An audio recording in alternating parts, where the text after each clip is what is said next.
Inclusive, e falando de hermenêutica filosófica, este é um curso que também eu ministro, que também eu leciono. E você pode se matricular e fazer hermenêutica filosófica comigo. O número está aí na tela. Entre em contato e venha fazer aulas extraordinárias por videoconferência conosco. Muito bem, vamos falar hoje de Heidegger e Gadamer. Heidegger e Gadamer. Heidegger, o mestre, que foi o professor, que foi o norteador das ideias, não é? E Gadamer, o discípulo, aquele que pode alguns até pensarem que ele seguiu as propostas na íntegra de Heidegger, não é? Mas na verdade Heidegger e Gadamer são dois mundos distintos, duas posições distintas, duas interações e conceituações e visões hermenêuticas distintas, tá? Mas antes de eu entrar no conteúdo, eu quero te pedir para se inscrever aqui neste canal, depois dar sempre o seu like contribuidor na aula no vídeo, assistir conteúdo até final e compartilhar também o conteúdo. É muito bem verdade que muitas pessoas vão pensar que há um comungar, há um relacionar, não é? Há uma continuidade de legado que Gadamer vai dar para Heidegger e uma interação completa entre Heidegger e Gadamer, mestre e discípulo. Porém, é bem verdade que as suas verdades e postulações e propostas filosóficas são distintas.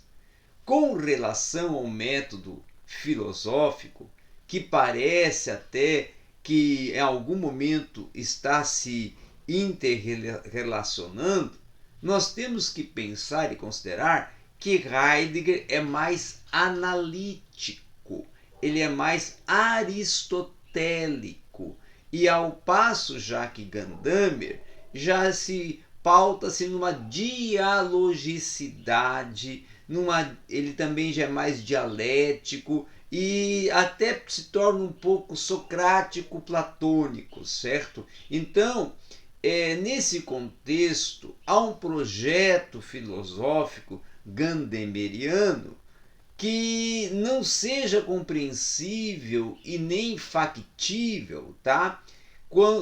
Sem a contribuição de Heidegger, porque Heidegger possui uma especificidade e uma originalidade que precisa ser levada em conta quando nos adentramos ao terreno da hermenêutica, tá? Então, daí é que surge a pretensão e a necessidade de esgotar a questão fazendo um recorte até da própria história da filosofia e nos propor a explicitar algumas aproximações e distanciamentos entre a proposta hermenêutica tanto de Heidegger como de Gadamer. Por isso que é importante esse estudo da hermenêutica filosófica, fazer esse olhar em Heidegger para compreender também algumas posições e projeções de Gadamer, que é considerado, vamos dizer assim, o principal conceituador, mentor da hermenêutica filosófica, tá? Então, ao explicitarmos e também nos aprofundar em algumas das idiosincrasias, não é? Relativas à identidade e às diferenças entre ambos, nós vamos ver que há uma projeção, uma justificação dessa hipótese, que há uma tensão dialética de fundo entre essas duas perspectivas que nutre a própria hermenêutica filosófica. Pressupostos, inclusive, e corolários disso é a nossa tese de que a hermenêutica filosófica do próprio Gadamer ela se torna uma simples repetição de mestre, ou do próprio mestre do Heidegger. Porém, tem que considerar que, na verdade, o que Gadamer está propondo é uma autenticidade hermenêutica a partir do diálogo e da dialética, de um confronto de ideias e até de um círculo hermenêutico que ele vai propor, que é o círculo hermenêutico de Gadamer. E até também tem o círculo trinitário de Gadamer. E finalmente nós podemos projetar, inclusive, que há uma proposta heideggeriana a fim de recuperar, reconstruir e reelaborar um projeto mais amplo de hermenêutica para se compreender toda a especificidade da proposta do Hans Gadamer. Então, para se alcançar uma articulação de uma reflexão de três abordagens que sejam abordagens principais entre Gadamer e Heidegger, é preciso explicitar alguns aspectos comuns entre a hermenêutica de ambos e nos apresentarmos a uma apropriação crítica de questões heideggerianas, como, por exemplo, as diferenças e as distinções e as rupturas da proposta de Gadamer em relação a Heidegger, nesse objetivo e nesse princípio e nesse cunho especulativo, até de modo a alguns conceitos serem formados, apresentados em funções de hipóteses e investigações dentro de um contexto todo da hermenêutica filosófica.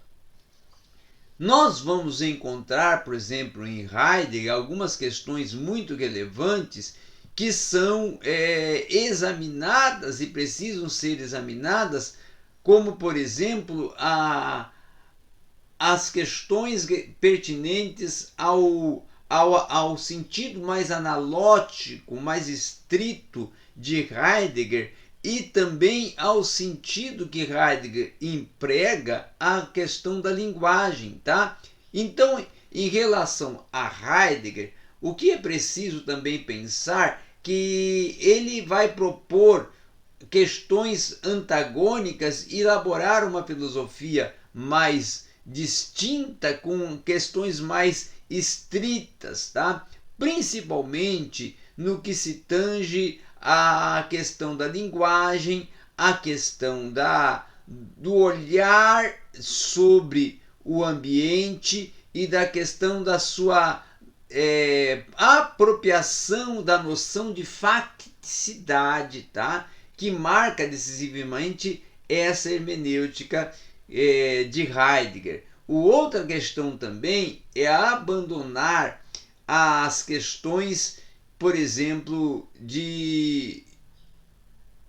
voltadas a Tilden, Bergson e Aristóteles, que Heidegger vai pensar dentro de um horizonte, certo, do tempo a partir da própria mobilidade da existência humana, e que ele vai então utilizar esses três mentores, ligando eles à existência humana e ao tempo, principalmente na construção do ser, tá?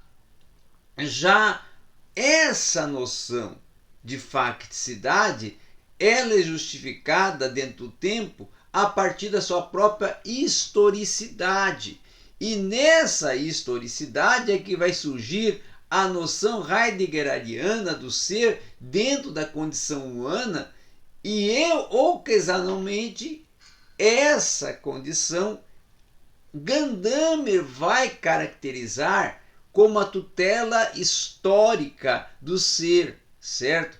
Então há uma vinculação de facticidade em Gadamer e também um desenvolvimento de uma fusão de horizontes, segundo a qual o intérprete, em seu encontro com a tradição, surge ali a marca da temporalidade e ao mesmo tempo ele instaura um horizonte ainda muito mais amplo, tá?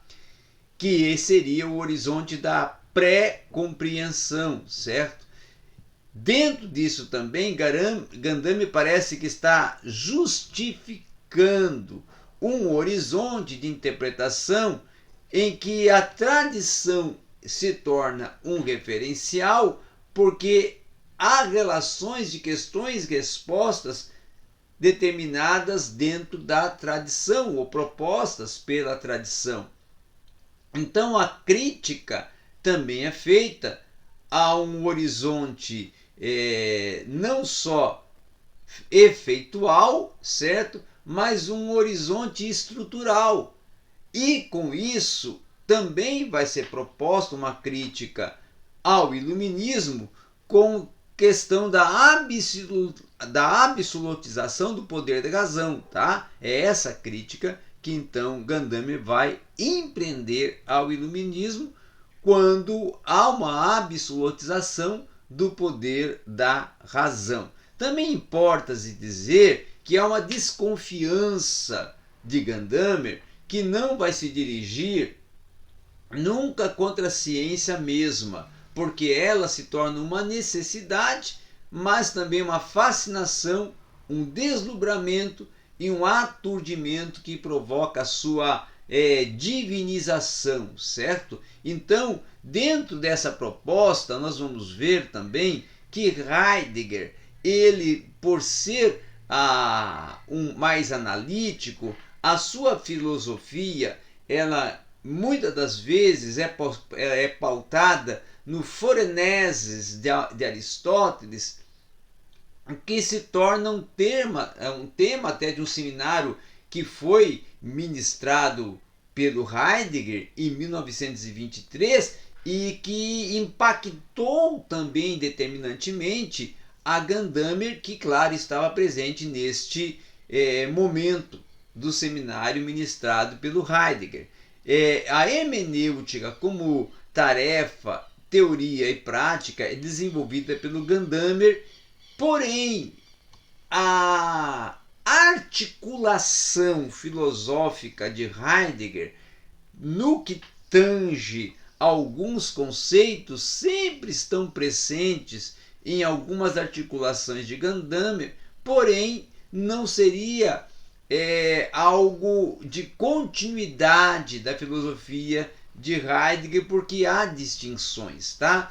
Quando Heidegger, por exemplo, ele trabalha principalmente as questões voltadas a uma especificidade da sujeição à tradição, ele não vai trabalhar como trabalha o Gadamer com a fusão de horizontes, tá? Uma outra questão também é a consciência histórica que Gadamer empreende e que o Heidegger não empreende. Heidegger também vai trabalhar questões pertinentes